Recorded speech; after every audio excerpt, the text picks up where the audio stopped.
Guys, can I just say a massive thank you to each and every one of you amazing legends that absolutely smashed that subscribe button and helped us get to 20,000 subscribers.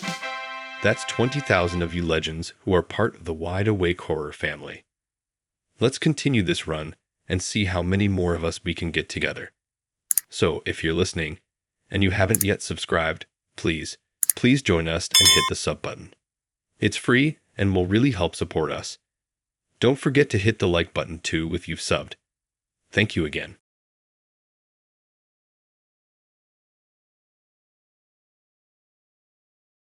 It was supposed to be just another quiet day at the library. Little did I know, it would lead to one of the most uncomfortable nights of my life. I was browsing the mystery section, fingers trailing along the spines of well-worn books, when I felt someone's eyes on me. Turning, I saw him. Let's call this man Ronnie, with his charming smile and stylish glasses. He struck up a conversation about our favorite authors, and I found myself drawn in by his apparent intelligence and wit. When he asked me out to dinner, I hesitated only briefly before agreeing. After all, what harm could come from one date? The night arrived, and I spent more time than usual getting ready. I chose a nice blouse and skirt combo, not too fancy, but definitely a step up from my usual casual wear. As I applied my makeup, I felt a mix of excitement and nerves fluttering in my stomach. It had been a while since I'd been on a date, and I was hoping for a pleasant evening. Ronnie arrived in a sleek sports car that seemed out of place in my modest neighborhood. As I climbed in, the leather seats cool against my skin, I couldn't help but feel a bit impressed. He complimented my appearance, and we set off towards a restaurant. During the drive, Ronnie talked almost non-stop about himself. He mentioned his high-powered job, his recent promotion, and how he had just bought this car as a gift to himself. I tried to contribute to the conversation, but found myself constantly interrupted or spoken over. As we pulled up to the restaurant, my eyes widened. It was one of those ultra-fancy places I'd only ever seen from the outside, with valet parking and a line of people waiting to get in. Ronnie handed his keys to the valet with barely a glance, striding confidently towards the entrance. I hurried to keep up, suddenly feeling very out of place. Inside, the restaurant was dimly lit, with crystal chandeliers casting a soft glow over white-clothed tables. The host greeted us, but Ronnie barely acknowledged him, instead demanding our reserved table immediately. I felt a flush of embarrassment at his tone, but tried to brush it off as nerves. Once seated, I took in the opulent surroundings while Ronnie perused the wine list. When our waiter approached, Ronnie's demeanor changed instantly. He began grilling the poor man about the vintages, the great varieties, and the regions of each wine. The waiter, clearly knowledgeable, tried his best to answer, but Ronnie seemed determined to find fault. He finally settled on an expensive bottle, dismissing the waiter with a wave of his hand. As we waited for our wine, Ronnie launched into a story about his recent business trip to Europe. He name-dropped constantly, mentioning high-profile clients and exclusive restaurants. I nodded along, trying to show interest, but found my attention wandering. When I attempted to share a story from my own recent vacation, Ronnie quickly steered the conversation back to himself. Our appetizers arrived, and I hoped the food might improve the atmosphere. However, Ronnie found fault with his dish immediately. He called the waiter over, loudly complaining about the temperature and presentation. I cringed as I saw nearby diners turn to look at us. The waiter apologized profusely and rushed to arrange a replacement, but the damage was done. The tension at our table was palpable. Throughout the main course, Ronnie's behavior only worsened.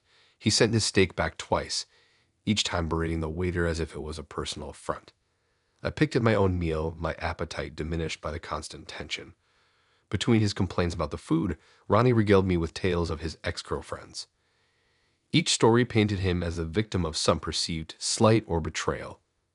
With each anecdote, it became clearer that Ronnie was a common denominator in these failed relationships. By the time dessert rolled around, I was ready for the night to be over. I declined anything sweet, hoping we could just get the check and leave. Ronnie, however, ordered the most expensive dessert on the menu along with a specialty coffee. As he ate, he continued his monologue about his accomplishments, seemingly oblivious to my discomfort and lack of engagement. Finally, the waiter brought our check. I reached for my purse, ready to pay my share and escape this nightmare.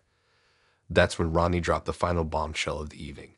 He looked at me expectantly and declared that I should pay for the entire meal. His reasoning? He had done me the favor of taking me out and showing me such a fine establishment. I sat there, stunned into silence. The bill was easily several $100s, far more than I had anticipated spending. Part of me wanted to argue, to point out how ridiculous and unfair his demand was.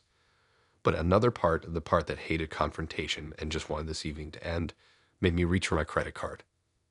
As I handed over my card, I could feel Ronnie's smug satisfaction radiating across the table. He didn't even offer to cover the tip. Feeling guilty about his treatment of the staff, I added a generous tip to the already exorbitant bill. The waiter gave me a look of sympathy as he processed the payment, which only added to my feelings of shame and frustration. The car ride home was filled with tense silence, broken only by Ronnie's occasional comments about the evening. He seemed completely unaware of how disastrous the day had been, still talking about himself as if nothing was wrong. When he finally pulled up to my apartment, I couldn't get out of the car fast enough. Ronnie leaned in for a kiss, but I quickly turned my head, mumbling a hasty goodbye before practically running to my door. Once inside, I leaned against the closed door, letting out a long breath I didn't realize I'd been holding. The evening was finally over, but the memory of it clung to me like a bad smell. I felt used, embarrassed, and angry, at Ronnie for his behavior, but also at myself for not standing up to him. As I got ready for bed, I replayed the evening in my mind, hardly believing how quickly it had spiraled out of control. What had started as a promising encounter at the library had turned into a night I wished I could forget. I made a mental note to be more cautious in the future, to trust my instincts when something felt off. The next morning, I woke up to several texts from Ronnie. He was acting as if we had a wonderful time, already talking about planning our next date. Without hesitation, I blocked his number. As I deleted his contact information, I felt a weight lift off my shoulders. I may have paid a high price for this lesson, both literally and figuratively, but at least I could put it behind me now. With a sigh, I made myself a cup of coffee and settled in with a good book. Suddenly, a quiet day at home seemed like the best date I could ask for.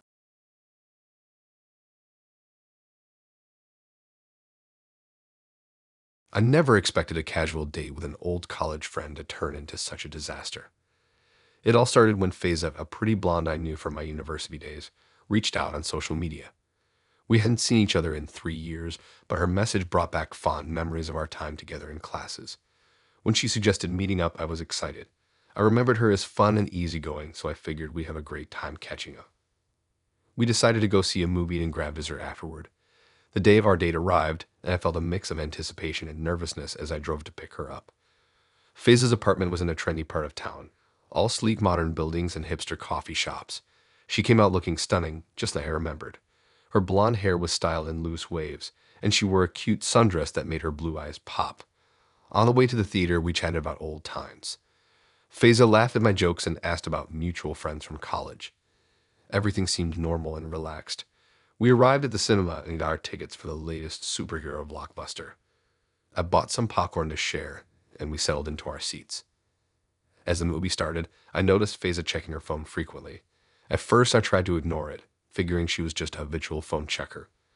But as the film went on, her attention seemed more focused on her screen than the action on screen. She'd type out long messages, then wait impatiently for responses. I started to feel a bit annoyed, but didn't want to make a big deal out of it. When the movie ended, I asked Faiza what she thought. She gave a vague answer about it being fine, but didn't seem interested in discussing it further. I suggested we head to the dessert shop, hoping some sugar might improve her mood. She perked up at that idea, so we drove to this fancy place nearby that I heard good things about. The dessert shop was elegant, with mood lighting and plush velvet booths. As soon as we sat down, Faiza's eyes lit up at the menu.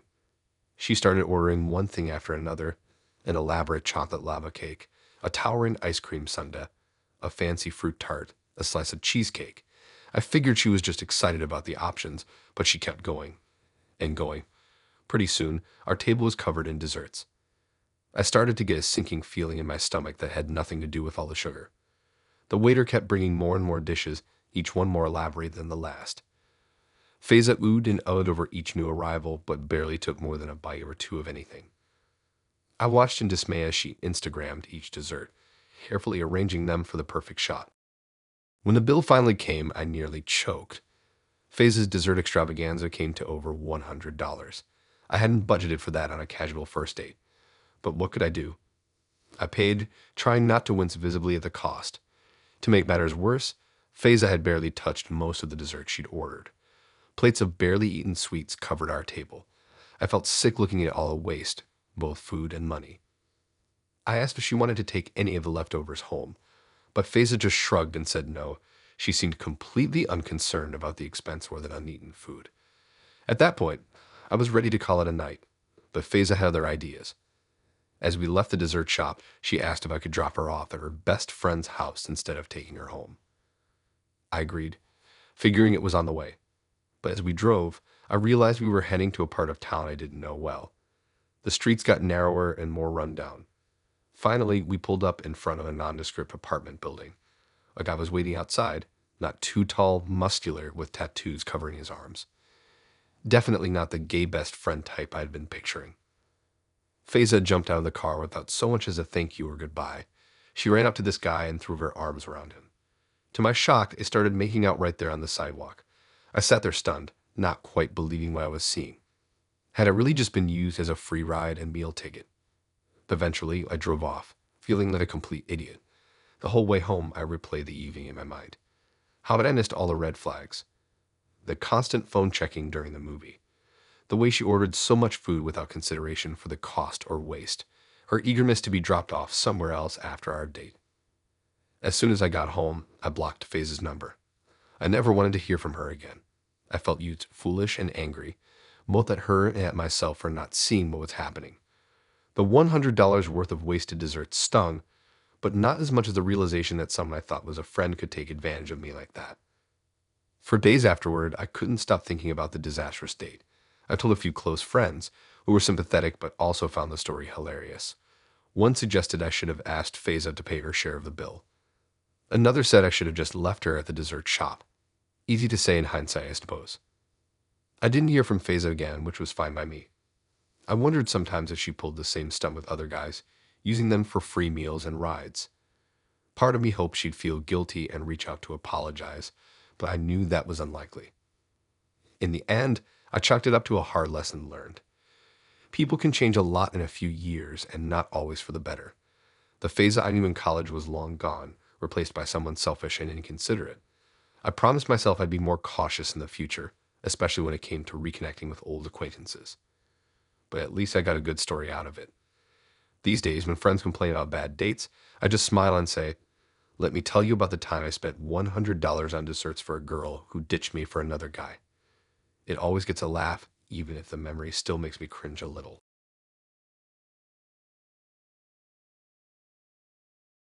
I never thought I'd fall for a catfish, but here I am, still reeling from the most bizarre date of my life. It all started last week when I matched with Paulina on a dating app.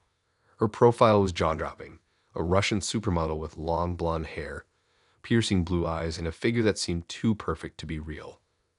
I couldn't believe my luck when we started chatting and hit it off immediately. Our conversations were flirty and fun, with Paulina sharing stories about her glamorous life as a model. She even sent me a link to her Instagram, which was filled with stunning photos from exotic locations and high-end fashion shoots. I was completely smitten and spent hours scrolling through her feed, daydreaming about what it would be like to date someone so beautiful and successful. When Paulina mentioned she'd be in town for a photo shoot, I jumped at the chance to meet her in person. We made plans to grab sushi at this trendy spot downtown that I'd been wanting to try. I spent the entire day leading up to our date feeling nervous and excited. I must have changed my outfit 5 times and checked my hair in the mirror a dozen more. I arrived at the restaurant early, my palms sweaty as I waited at the bar. The minutes ticked by slowly, and I found myself obsessively checking my phone for messages. Finally, about 10 minutes after our agreed meeting time, a woman walked in and looked around uncertainly. My heart sank as I realized it had to be Paulina. The person standing before me looked nothing like the photos I've been drooling over for days. Instead of a tall, slim blonde, she was short and very overweight. Her face was covered in acne, and her thin, mousy brown hair was a far cry from the luscious locks I'd seen online. I tried to hide my shock as she approached, but I'm sure it was written all over my face. As we sat down at our table, I struggled to reconcile this woman with the Paulina I thought I knew. Her voice was different, higher pitched, and with barely a trace of a Russian accent. Her mannerisms were completely off too. Gone was the confident, sultry woman I had been messaging. In her place was someone who seemed nervous and unsure of herself. I did my best to make conversation, asking about her modeling career and the photo shoot that had brought her to town.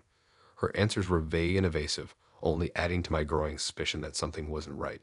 She barely touched her sushi, pushing it around her plate as she rambled on about topics that had nothing to do with what I'd asked. As the night wore on, I found myself becoming increasingly uncomfortable. I couldn't stop staring at her, trying to find even a hint of the woman I'd seen in those photos. But there was nothing, not a single feature that matched up. I started to feel angry and betrayed. Had this all been some kind of cruel joke? I made an excuse to end the date early, claiming I had an early meeting the next day. As I walked her out of the restaurant, she tried to lean in for a hug, but I awkwardly sidestepped it and gave her a quick wave instead. The moment I got into my car, I let out a huge sigh of relief. Back at home, I immediately pulled up Paulina's profile again and started digging deeper. I reverse image searched her photos and discovered they belonged to an actual Russian model named Irina. The Instagram page I'd been obsessing over was completely fake, a carefully curated collection of stolen images designed to create the illusion of a perfect life. I spent the next few hours going through all our conversations with this new knowledge. All the red flags were suddenly so obvious. The way she deflected personal questions, her reluctance to video chat, the over-the-top compliments she'd showered me with. I'd been so caught up in the fantasy that I'd willingly ignored all the warning signs. The next day, I couldn't stop thinking about what had happened. I felt a mix of emotions: anger at being deceived, embarrassment for falling for such an obvious scam, and a strange sort of pity for the woman I'd met. What kind of life must she have to go to such lengths to create this false persona? I decided to do some more investigating. I searched for catfishing stories online and was shocked to find how common this kind of deception is. I even found a few forums where people shared tips on how to create convincing fake profiles. It made me feel sick to think about how many others might have fallen for the same trick. As the days passed, my anger slowly faded, replaced by a sense of cautious wariness. I reported Paulina's profile on the dating app and blocked her number, but I couldn't shake the feeling that she might try to contact me again. I found myself jumping every time my phone buzzed with a new notification. A week after the disastrous date, I received a message from an unknown number. It was Paulina, or whatever her real name was. She apologized for lying and tried to explain her actions, saying she was just lonely and insecure. Part of me wanted to hear her out, to understand why someone would do this, but a larger part knew it was best to cut all ties. I never responded to her message. Instead, I deleted it and blocked the number. It felt like closing a chapter on a very strange and uncomfortable experience. I knew I'd be much more careful in the future when it came to online dating. In the end, I decided to take a break from dating apps for a while. I needed some time to rebuild my confidence and learn to trust my instincts again. The idea of putting myself out there felt daunting after what I had been through. As I sit here writing this, I can't help but shake my head at how dumb I was. A supermodel wanting to date me. It should have been obvious from the start that it was too good to be true. But I guess sometimes we see what we want to see, especially when it comes to matters of the heart. So that's my story. How I got catfished by a fake Russian supermodel and ended up on the worst date of my life. It's not exactly a tale I'm proud of, but it's one I won't forget anytime soon. And hey, at least I got a good story out of it. Though I'm not sure it was worth the $50 I spent on mediocre sushi and an evening of awkward conversation. Next time, I think I'll stick to coffee for a first date. It's a lot cheaper if things go south.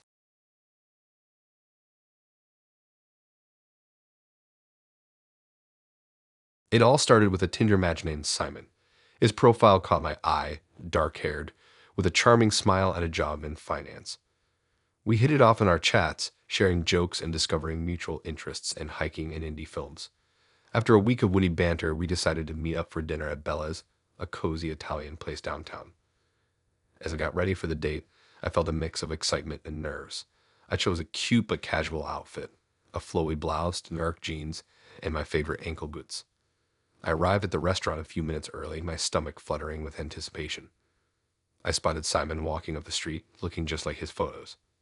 He flashed a smile as he approached, and we exchanged slightly awkward hellos before heading inside. The host led us to a table near the back, the restaurant buzzing with Friday night energy. As we sat down, I noticed Simon barely acknowledged the host, not even a thank you. I brushed it off, figuring he was just distracted or nervous. We settled in and started looking over the menus, making small talk about our days. Our server, a friendly woman named Lisa, came over to introduce herself and take our drink orders. I smiled and ordered a glass of red wine.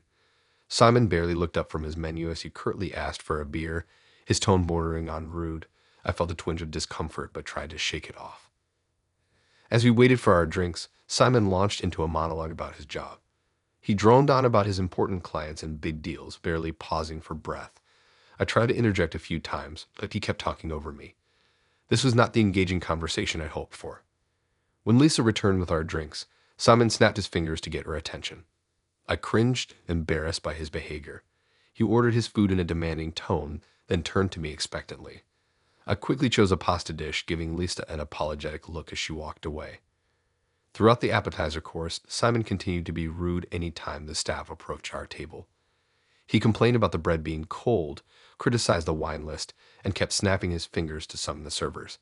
I felt more and more uncomfortable, wishing I could sink into my chair and disappear. As our main courses arrived, I tried to steer the conversation towards more neutral topics, hoping to salvage the evening. But Simon seemed uninterested in anything I had to say, constantly checking his phone and glancing around the restaurant. Just when I thought things couldn't get worse, a new server came to check on us. She was young and pretty, with long blonde hair. Simon's demeanor completely changed.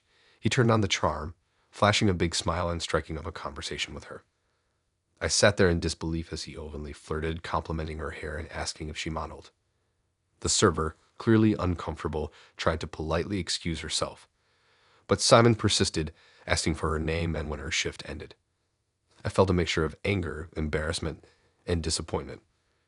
Here I was on a first date, and this guy was hitting on our server right in front of me. As Simon continued his attempts to charm the server, I decided I'd had enough. I excused myself to use the restroom, grabbing my purse. Once out of sight, I headed straight for the exit. I wasn't about to sit through another minute of this disaster date. Outside, I quickly pulled out my phone to call a taxi. My hands were shaking slightly as I dialed, a mix of anger and relief coursing through me. As I waited, I kept glancing back at the restaurant, worried Simon might come looking for me. I saw our server through the window, looking visibly relieved as she realized I was gone. The taxi arrived after what felt like an eternity. I hopped in, getting my address and sinking into the back seat with a sigh of relief. As we pulled away, I saw Simon emerge from the restaurant, looking around in confusion. I ducked down, not wanting him to spot me. On the ride home, my mind raced as I replayed the evening's events. I felt angry at Simon for wasting my time and treating both me and the restaurant staff so poorly. But I also felt a sense of pride for recognizing the red flags and leaving. In the past, I might have stuck it out, not wanting to seem rude, but I was learning to value myself more and not put up with such bad behavior. When I got home, I immediately changed into my comfiest pajamas and made myself a large mug of tea. I curled up on the couch, wrapping myself in a soft blanket. As I sipped my tea, I opened up Tinder and unmatched Simon without a second thought. I debated whether to tell my friends about the date disaster. Part of me was embarrassed, but I knew they'd want to hear about it. I decided to send a quick message to my group chat, hitting them the Cliff Notes version. Within minutes, my phone was buzzing with their shocked and supportive responses. As I headed to bed that night, I felt a mix of emotions. I was disappointed that the date had gone so poorly, but also relieved that I'd gotten out of there. It was a stark reminder that you can't always tell what someone is really like from their online profile or messages. The next morning, I woke up to several missed calls and angry texts from Simon. He accused me of being rude for leaving and demanded an explanation. I blocked his number without responding, having no interest in engaging with someone who had shown such a lack of respect. In the days that followed, I found myself recounting the story to friends over brunch and to coworkers during lunch breaks. Each time I told it, the experience felt more surreal. How could a date go so spectacularly wrong? Despite the disaster with Simon, I didn't let it deter me from dating altogether. I took a short break to reset, then cautiously dipped my toes back into the online dating pool. I approached future matches with a bit more skepticism, taking more time to get to know someone before agreeing to meet in person. As for Simon, I never heard from him again after blocking his number. Sometimes I wonder if he realized how badly he had behaved that night, or if he simply moved on to his next unsuspecting date. Either way, I was just glad to have that experience behind me. In the end, my date with Simon became nothing more than an entertaining story to share, a cautionary tale of online dating gone wrong. While it wasn't the romantic evening I'd hoped for, it certainly made for a memorable Friday night. I never expected my first Bumble date to be such a wild ride. It all started on a chilly Friday evening when I matched with Greta. Her profile caught my eye immediately, cute smile, witty bio, and we seemed to have a lot in common. After chatting for a few days, we decided to meet up at this trendy little cafe downtown called the Rustic Bean. As I walked into the cafe, my heart was racing. First date jitters, you know. I scanned the room and spotted Greta sitting by the window. She looked just like her photos, petite with long brown hair and a warm smile. I took a deep breath and headed over, trying to play it cool. "Hey, I'm Jake," I said, giving a little wave. Greta stood up and we did that awkward should we hug or handshake dance before settling on a quick hug. Her perfume smelled nice, something light and floral. We ordered our drinks, a lot for me, chai tea for her, and settled in for some small talk. Greta was easy to chat with, and I found myself relaxing as we covered the usual first date topics. She worked in graphic design and had just moved to the city a few months ago. I told her about my job in it and my love of hiking. As we sipped our drinks, I couldn't help but feel a spark of chemistry. Greta had this quirky sense of humor that I really vibed with.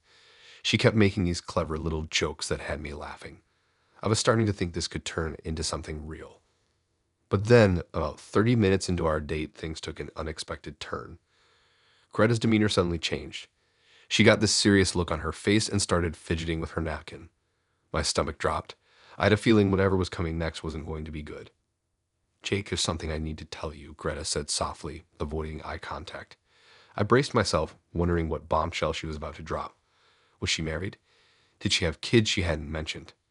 My mind was racing with possibilities. But nothing could have prepared me for what came next. Greta took a deep breath and revealed that she was actually a man. I felt like I'd been punched in the gut. My mind was reeling as I tried to process what she, or he, had just said. I looked at Greta, really looked at her, trying to see past the feminine appearance to the man underneath. Now that I knew, I started noticing little things I'd missed before. The slight bump of an Adam's apple, the angular jawline. How had I not seen it earlier? Part of me wanted to just get up and leave right then. I felt deceived and angry that Greta had lied to me. But another part of me recognized how difficult this must have been for her to share. I took a few deep breaths, trying to stay calm and hear her out. Greta explained that she identified as a woman but hadn't fully transitioned yet. She said she used dating apps to practice presenting as female and gauge people's reactions. I could understand the reasoning behind it. I was still upset about being misled. As Greta talked, I found myself studying her more closely. The soft features I'd found attractive earlier now seemed like a clever disguise. Her voice, which I thought was just naturally low for a woman, now sounded unmistakably masculine to my ears.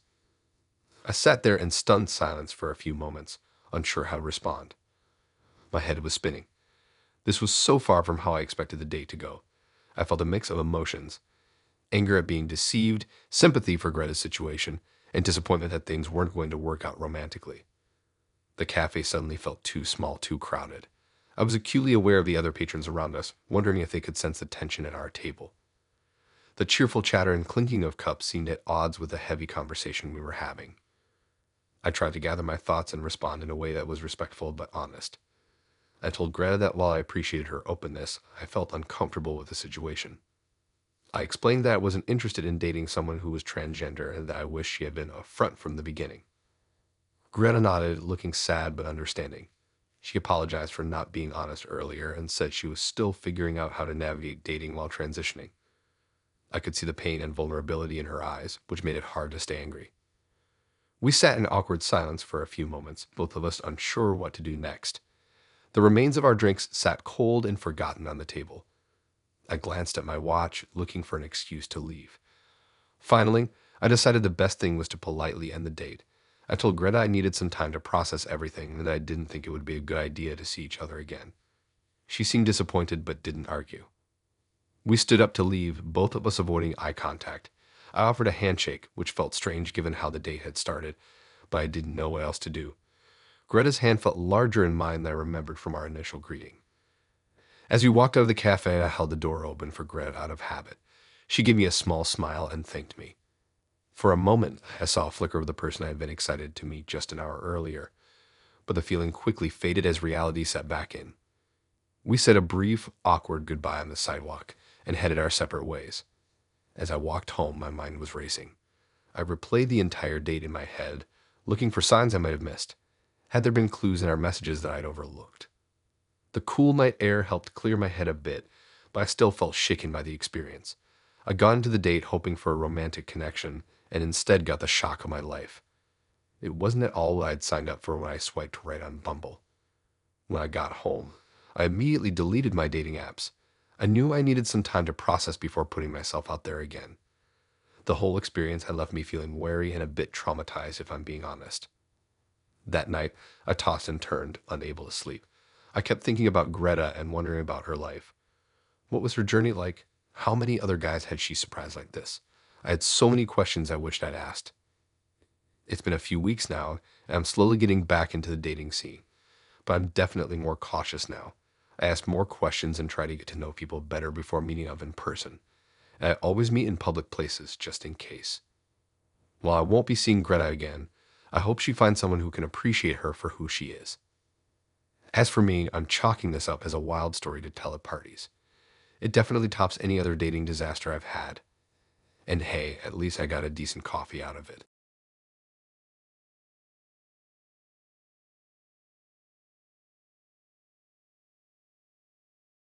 I never expected my Friday night to turn into a real-life soap opera, but that's exactly what happened on my date with Maria. It started off normal enough, a chance meeting in the park, a spark of connection, and plans for dinner. Little did I know I was about to step into a whirlwind of secrets and lies. The evening began with butterflies in my stomach as I waited for Maria at TGI Fridays. I'd picked this spot thinking it would be casual and fun, perfect for a first date. When she walked in, my breath caught in my throat. She looked even more beautiful than I remembered, her smile lighting up the room. We settled into our booth, and the conversation flowed easily. Maria told me about her job as a graphic designer, her love of hiking, and her dreams of visiting Italy someday. I shared stories about my own work and hobbies, feeling a growing connection with each passing minute. As we looked over the menu, our knees brushed under the table, sending a jolt of electricity through me. We decided to split some appetizers, loaded potato skins and mozzarella sticks. When they arrived, we laughed as we both reached for the same potato skin, our hands touching briefly. The main course came next, a juicy burger for me and a Caesar salad for Maria. She mentioned she was trying to eat healthier, which led to a discussion about our favorite workout routines. I was impressed by her dedication to fitness and found myself imagining future hikes we could take together. Throughout dinner, I couldn't help but notice how Maria's eyes sparkled when she laughed, or the way she absent-mindedly tucked her hair behind her ear. I felt myself falling for her more with each passing moment. This was shaping up to be the best first date I'd had in years. As we finished our meals, we debated whether to order dessert. Maria was eyeing the chocolate lava cake, and I was tempted by the New York cheesecake. We were just about to flag down our waiter when everything changed in an instant. A man suddenly appeared at our table, his face contorted with anger. At first, I thought he must be drunk or confused, but then he started yelling at Maria, and my blood ran cold as I realized this wasn't some random outburst. The man's words came out in a furious torrent, each one hitting me like a punch to the gut. He demanded to know how Maria could be out on a date when she had children at home. My mind reeled as I tried to process this information. Children? Maria had never mentioned kids. But it got worse. As the man continued his tirade, it became clear that he wasn't just some protective brother or friend. He was Maria's husband. The woman I had been following for all evening was married with a family at home. I sat there in stunned silence, unable to form words as the scene unfolded before me. Maria's face had gone pale, her earlier warmth replaced by fear and shame. Other diners were starting to stare, some whispering to each other, others openly gawking at the drama. The husband's rant seemed to go on forever, each revelation more shocking than the last. He talked about their 3 kids, their mortgage, their shared life that Maria had completely hidden from me. I felt like I was trapped in some bizarre alternate reality. Eventually, the husband stormed off, leaving a wake of tension and disbelief behind him. The restaurant had gone eerily quiet, all eyes on our table. Maria burst into tears, mascara streaking down her cheeks. I sat there frozen, unsure what to do or say. My mind was a jumble of confused thoughts and emotions. How could Maria have lied about something so huge? How had I not seen any signs that she was living a double life? I felt angry, embarrassed, and deeply hurt all at once. After what felt like an eternity, Maria choked out an apology between sobs. She tried to explain that her marriage was unhappy, that she felt trapped and just wanted to feel alive again. But her words rang hollow in the face of such massive deception. I signaled for the check, desperate to escape this nightmare of a situation. As the waiter brought the bill, I noticed him giving us a mix of pity and curiosity. I wondered how much of the scene he had witnessed and what he must think of us. Paying for the meal was excruciating. I didn't want to spend another second in that restaurant, but I also didn't want to stiff the waiter who had the misfortune of serving us. I hastily threw down some cash, probably over-tipping in my rush to leave. As we walked out of TGI Fridays, the weight of what had just happened truly hit me. This wasn't just a bad date. It was a complete upheaval of everything I thought I knew about Maria and our potential relationship. Outside, the cool night air did little to clear my head. Maria was still crying softly, mascara smudged around her eyes. I knew I should say something, but what could possibly address the magnitude of her deception? Finally, I managed to tell her that I needed time to process everything. She nodded silently, fresh tears spilling down her cheeks. Without another word, we went our separate ways into the night. The drive home was a blur. My mind kept replaying the evening's events, trying to make sense of how a promising date had turned into such a disaster. I felt like a fool for not realizing Maria was hiding such a massive secret. I cycled through a range of emotions: anger at Maria's lies, embarrassment at being an unwitting participant in infidelity, sadness at the loss of what I thought could have been a great connection, and lingering shock at how quickly everything had fallen apart. Maria texted me a few times to apologize again, but I couldn't bring myself to respond. The trust had been irreparably broken. I couldn't fathom how she thought this double life could have worked out. As the initial shock wore off, I was left with a sense of disbelief that this had actually happened to me. It felt like something out of a movie, not real life. Yet every time I drove past that TGI Fridays, I was reminded that it was all too real.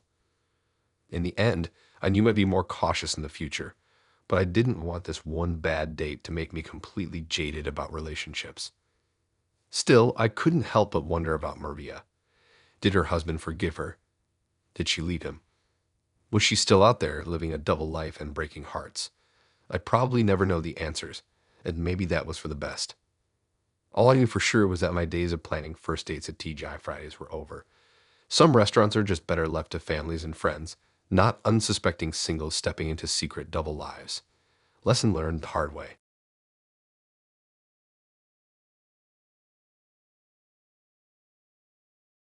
Okay guys, buckle up cause I have the craziest story to tell. I never thought a first date could turn into such a nightmare. It started off so promising, but by the end of the night I was shaking and scared in my own home. Here's how a seemingly normal evening with Pete went terribly wrong. I had been chatting with Pete on a dating app for about a week. He seemed charming and funny in his messages, with a good job and similar interests to mine. When he suggested meeting up for dinner, I was excited. We agreed on Friday night at 7. Pete arrived right on time in a sleek black SUV. He was even more handsome in person than in his photos, warm brown eyes and a dazzling smile. He wore a crisp blue button-down that highlighted his broad shoulders. I felt a little flutter of nerves as I climbed into his car. On the drive downtown, we made easy small talk about our weeks. Pete told me about a big project he'd just finished at work. I shared a funny story about my coworker's disastrous attempt at baking for the office. By the time we reached the restaurant, my nerves had settled and I was looking forward to the evening. The restaurant Pete chose was this upscale Italian place I'd been wanting to try. The ambiance was romantic, dim lighting, soft music, white tablecloths. Pete pulled out my chair for me and suggested we start with a bottle of wine. Over our appetizers, the conversation flowed smoothly. Pete asked thoughtful questions about my job and hobbies. He had me laughing with stories about his golden retriever's antics. Our main courses arrived. I had the lobster ravioli while Pete got the osso buco. The food was delicious and Pete insisted I try a bite of his dish. As we ate, he told me about his recent hiking trip in the mountains. His eyes lit up as he described the stunning views. I found myself drawn in by his enthusiasm. After dinner, Pete suggested we grab a nightcap at a rooftop bar nearby. I was having such a nice time that I readily agreed. The bar had an incredible view of the city skyline all lit up. We found a cozy corner table and ordered fancy cocktails. As we sipped our drinks, Pete moved his chair closer to mine. He put his hand on my knee and started gently rubbing my leg. At first I didn't mind, but then his touch became more insistent, moving higher up my thigh. I shifted away slightly, feeling a bit uncomfortable. It was getting late, so I said I should probably head home soon. Pete offered to drive me back. In the car, he kept reaching over to touch my hand or leg. My stomach started to knot up with unease. When we pulled up to my house, I thanked him for a nice evening, hoping he'd take the hint. But as I went to get out of the car, Pete got out too. He followed me up the walkway to my front door. My heart began to race. I dug through my purse for my keys, planning to say a quick goodnight and go inside. But as I was unlocking the door, Pete suddenly pressed up close behind me. He wrapped his arms around my waist and started kissing my neck. I froze for a moment, shocked. Then I twisted away and told him to stop. Pete acted like he didn't hear me. He grabbed at my hips, trying to pull me against him again. I firmly pushed his hands away and repeated that I wasn't comfortable. But he kept persisting, attempting to grope and kiss me.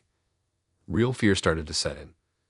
I managed to get my door open and tried to slip inside, but Pete wedged his foot in the doorway.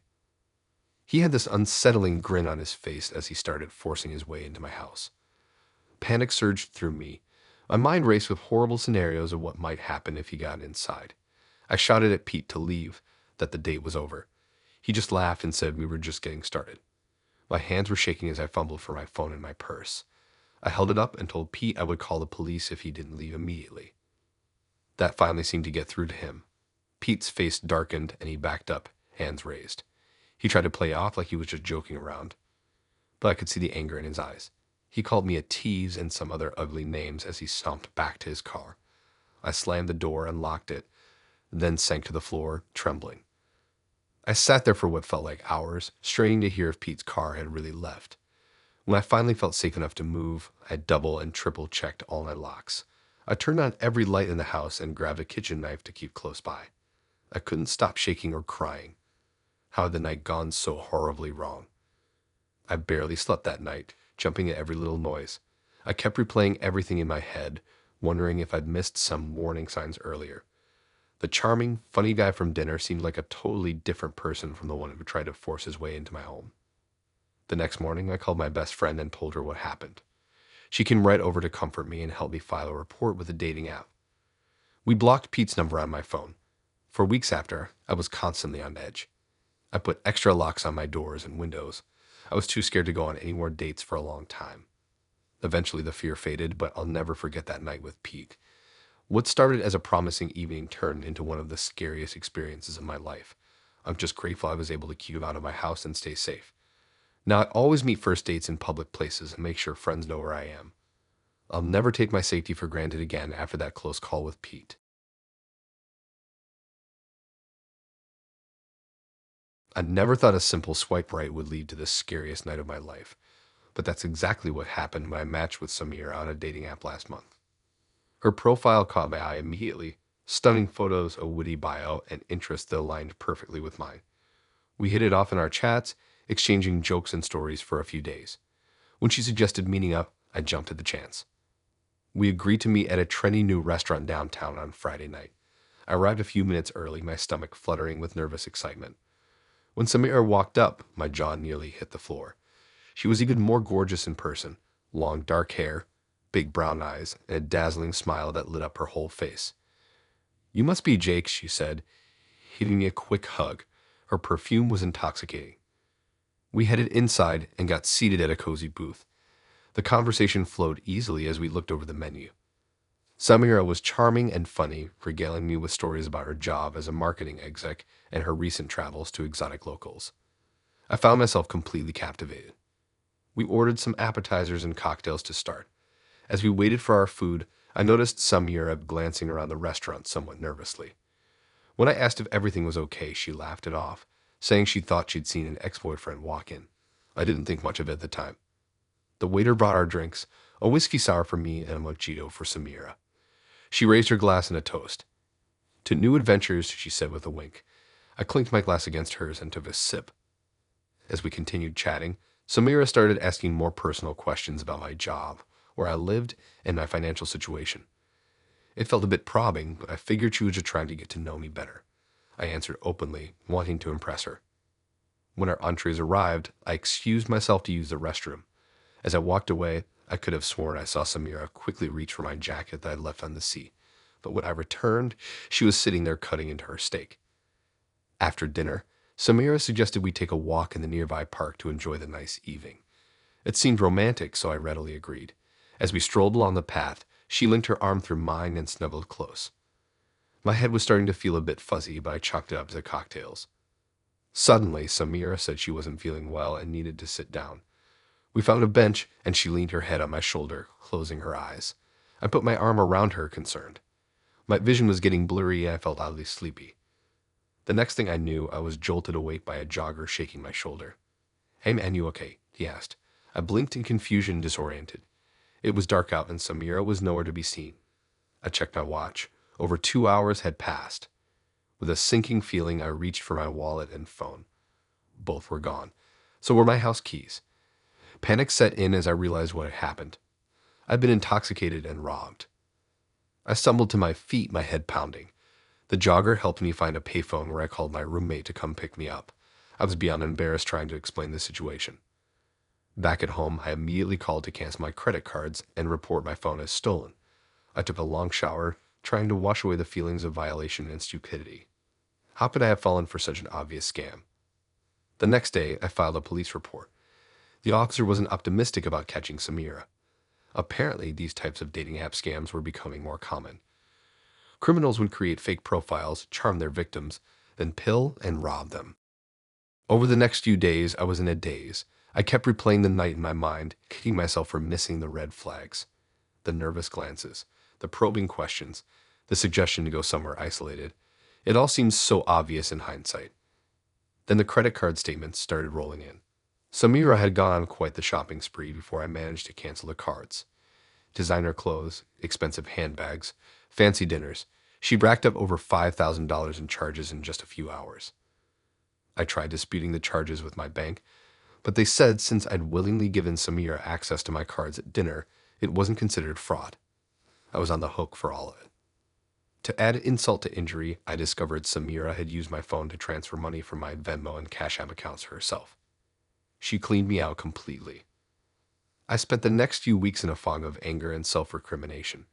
I couldn't believe I'd been so stupid. I deleted all my dating apps and swore off meeting strangers. Every time my phone buzzed with a text, my heart raced thinking it might be Samira coming back to taunt me.